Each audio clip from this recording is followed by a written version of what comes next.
There's so much to deal with right now. I mean, with lockdowns, homeschooling, business closures, financial stress, winter blues. I mean, the list goes on, right? So joining us now with some coping strategies for sadness and depression is psychiatrist Dr. Shimi Kang from Vancouver. Welcome back to the show. Nice to have you. Good morning. All right, so let's jump right in. I mean, as this pandemic drags on, many people are struggling at home right now. What are you seeing in your practice, in your research about how people are feeling? It really does depend on the circumstances, but in general, stress and loneliness are on the rise. They were pre-pandemic. Those who lost loved ones are still grieving.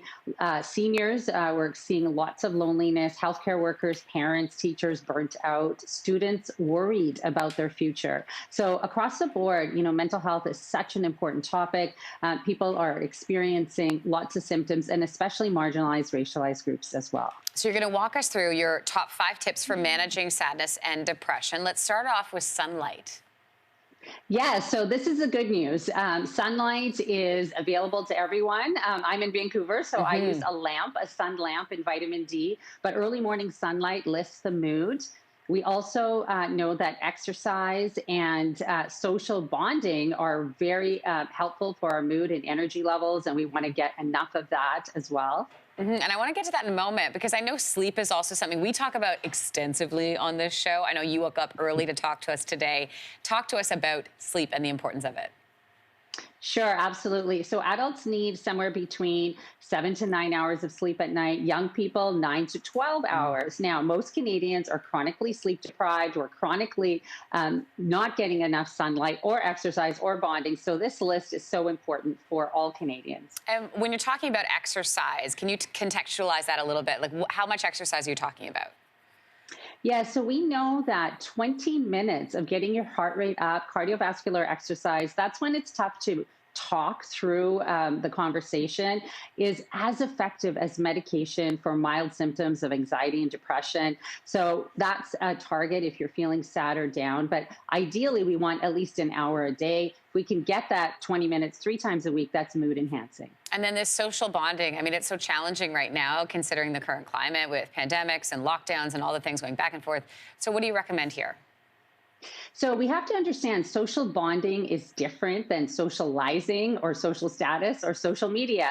Bonding is really about meaningful conversations. It's about even being vulnerable, sharing a good laugh. We want something called oxytocin. It's a powerful antidepressant, neurohormone of bonding, and we get that from true, meaningful connections. So we got to go a bit further in our relationships. And what about tech use? What's your tip around that? Yeah, so we're all on tech. Tech is like air to us. So we have to go beyond screen time and really look at the quality of what we are consuming. So we want to avoid toxic tech. That's any tech related to stress, cortisol, sleep deprivation, bullying, hate, all kinds of negativity online. We got to limit and monitor what I call junk tech. It's like sugar, a little bit of video gaming, mindless YouTube searching or social media scrolling won't kill you, just like dessert, but too much is harmful. And we want to consume what's called healthy tech. So tech that leads to self-care, mindfulness, sleep apps. Some great ones is Get Sparky for kids, and we've all heard Headspace Calm. We want tech that leads to meaningful connection and creativity and learning. So when we use tech that way, now we're using it for our health, happiness, and connection, not the other way around. So healthy tech, so important. So great to see you, Dr. Kang. Thanks for those great tips today, especially on a day like today with Bell Let's Talk. We appreciate it. Thank you. Hey, thanks for watching. If you liked this, be sure to subscribe here, or you can check out more Your Morning videos right here.